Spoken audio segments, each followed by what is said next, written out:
Welcome back to Mr. Cho's Garage. We're working on this here Honda B18C1. We got her all back together tonight, and we are going to go over the timing marks on this here motor. Give you guys a rundown on this here. It's dual overhead cam. You got multiple cams, dual as in 1, 2. Some motors have 4, some have 1. This one has 2. There's never 3.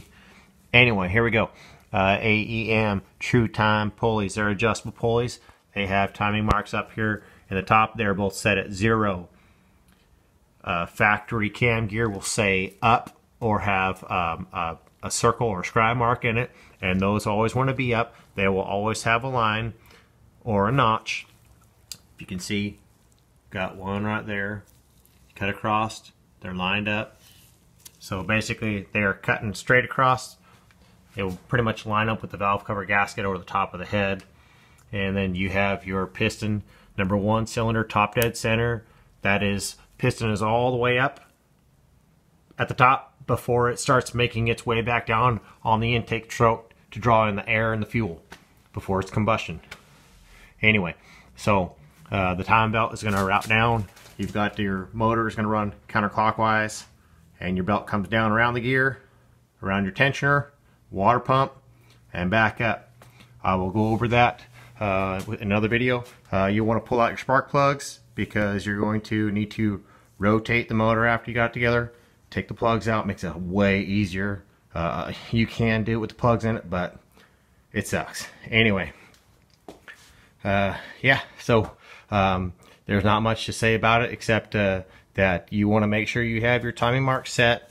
Factory 0, everything zeroes out. Everything has its own place. If you put stuff in backwards, you can screw it up. These are an interference motor, which means the piston can't come up and hit the valve if it's not timed correctly. If you break a belt in a manual transmission, your crankshaft is going to continue to spin because your transaxle is still spinning while you're driving in motion. So then it's going to rotate it, and it's going to run your pistons up and hit your valves because your valves aren't opening and closing in time because your belt broke, and then you're in a bad way. So you're going to make sure that you set everything all up. Get your crank set up, top dead center, number 1. You make sure it's on the intake stroke, not the exhaust stroke. If it's on the exhaust stroke, your gear will not be lined up correctly. So make sure your cam gears are set up and they're up. Make sure your crank is lined up. Then you put your belt on. Then you're going to check and recheck it.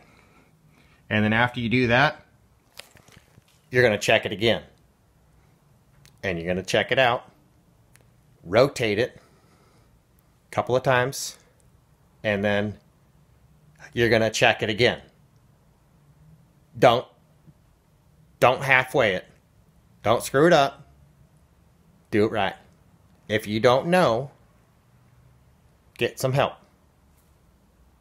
Or you can just Google it. I'm sure I'm not the only chap out there making sweet videos of how to do this stuff. Anyway, back at that there Honda motor. Get her all done. Get her set up. Check, check, and recheck. Rotate it multiple times through. Check, check, check. If you're confident, you're good. If you break something, oops. Mr. Cho, out.